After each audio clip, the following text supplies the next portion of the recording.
मैं आपके बीच में कुछ बेचने नहीं आया हूं। मैं सिर्फ आपको ये कहने आया हूं, मुझे गुजराती नहीं आती है, मैंने गुजराती नहीं आवड़ते, तो इतनी समझ में आती है कि ये कह रहा था कि मेरा कमर खराब है, तो पैर खराब है, तो मुझे बैठकर बोलने की इजाजत दीजिए।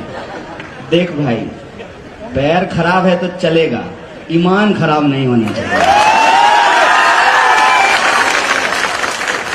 अब आप लोग बस बता दीजिए, मुझे नहीं कहना है, इस इंसान का ईमान खराब है क्या?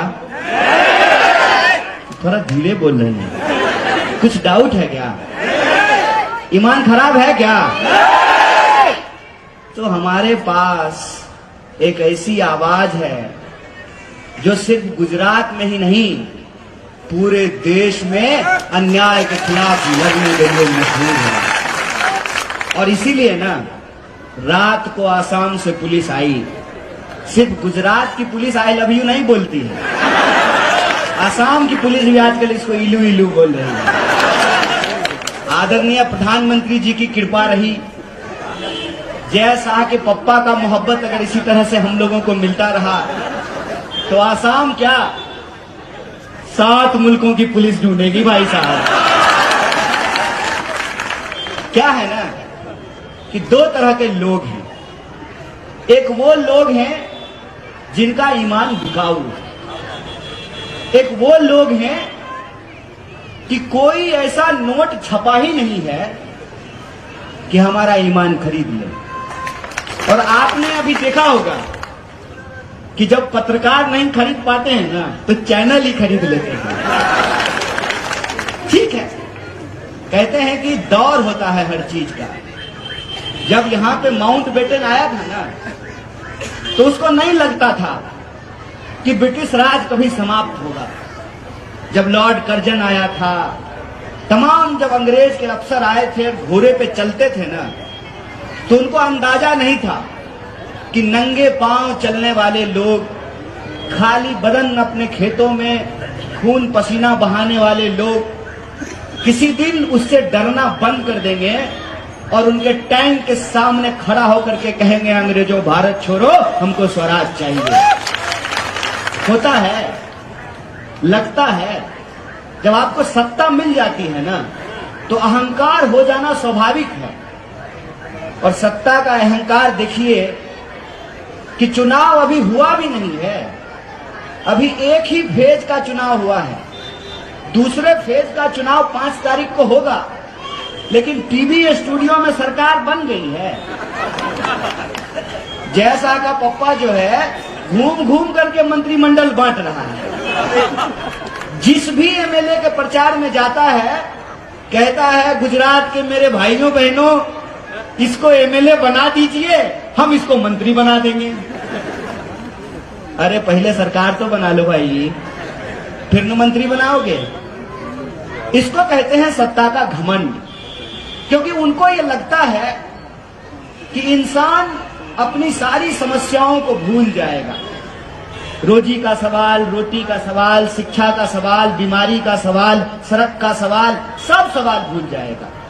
अगर इंसान को उसकी भावना भड़का करके, उसके मन में नफरत पैदा करके, उसके मन में डर पैदा करके अगर इंसान को आपस में लड़ा दिया जाए, तो लोग रोजी रोटी का सवाल भूल जाएंगे। ऐसा काम हो रहा है, ऐसा काम पिछले 27 साल से हो रहा है। इसीलिए तो चुनाव 2022 में हो रहा है और गाना 2002 का बजा रहा है। इसीलिए हो रहा है ना, उनको लगता है, क्योंकि 2 तरह के लोग इस देश में हमेशा रहे हैं। एक वो जो सत्ता के सामने सच के लिए आंख में आंख डाल करके सवाल करते हैं और घुटना टिका करके अड़ करके खड़ा हो जाते हैं। चाहे उनके ऊपर टैंक चला दिया जाए, घोड़े दौड़ा दिए जाएं, हाथियों से उनका सर कुचल दिया जाए। और आजकल तो हम लोग साइंटिफिक टेक्नोलॉजिकल रेवोल्यूशन में जीते हैं ना, तो आजकल नकली वीडियो बना करके लोगों को जेलों में ठूस दिया जाता है। ये होता आया है, लेकिन दूसरे वो लोग भी होते हैं जो सत्ता के साथ चाय पे चर्चा करने लगते हैं। आजादी के आंदोलन के दौरान भी दो तरह के लोग थे। एक वो जो अंग्रेजों के खिलाफ जंग लड़ने, एक वो जो अंग्रेजों से पैसे लेकर के अंग्रेजों के लिए चापलूसी कर रहे थे, अंग्रेजों के लिए जासूसी कर रहे थे।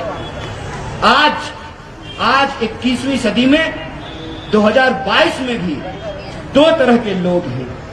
एक वो है जो लोभ और डर के चलते सत्ता के साथ हाथ मिला लेते हैं। दूसरे वो लोग हैं जिनका ईमान बिकाऊ नहीं है, इसीलिए वो सत्ता के आंख में आंख डाल करके सवाल पूछते हैं कि रे भाई, परिवारवाद पे भाषण देते हो तो ये बताओ कि अमित शाह के बेटे को बीसीसीआई का सेक्रेटरी क्यों बनाए हो? ये बताओ कि 45 साल में देश में सबसे ज्यादा बेकारी क्यों है? ये बताओ कि 22 बार गुजरात के अंदर प्रश्न पत्र लीक क्यों हुआ है? ये बताओ कि जब देश में महामारी फैली हुई थी तो अहमदाबाद के सिविल अस्पताल में लोगों को ऑक्सीजन सिलेंडर क्यों नहीं मिल रहा था? ये बताओ कि किसानों को क्यों आत्महत्या करनी पड़ती है, क्यों उनके फसल का दाम नहीं मिलता है? ये बताओ कि नोटबंदी करने के बाद आपने वादा किया था कि भ्रष्टाचार रुक जाएगा, भ्रष्टाचारियों को पकड़ा जाएगा, सरकार जब आएगी तो काला धन आएगा, सबके खाते में 15 लाख पहुंचाया जाएगा। कितने लोगों के खाते में 15 लाख पहुंचाया? भाजपा का लोग आपसे वोट मांगने के लिए आए तो उसको बुलाइए, आ जाओ बैठो, थोड़ा हम भी चाय पे चर्चा कर लेते हैं। उसको कहिए कि हमारे खाते में 15 लाख रुपया नहीं आया है, तुम्हारे खाते में अगर 15 लाख आया है तो हम तुमको वोट देने के लिए तैयार हैं। खाओ मां का कसम और बताओ कि 15 लाख आया है कि नहीं आया। पूछिए कि क्यों महंगाई बढ़ रही है। एक मैडम है स्मृति ईरानी, मैं चाहता हूं कि बुरा दिन फिर से आ जाए, 400 रुपए में सिलेंडर मिलने लगे और सिलेंडर लेकर के स्मृति ईरानी अहमदाबाद की सड़कों पे प्रदर्शन करना शुरू कर दे।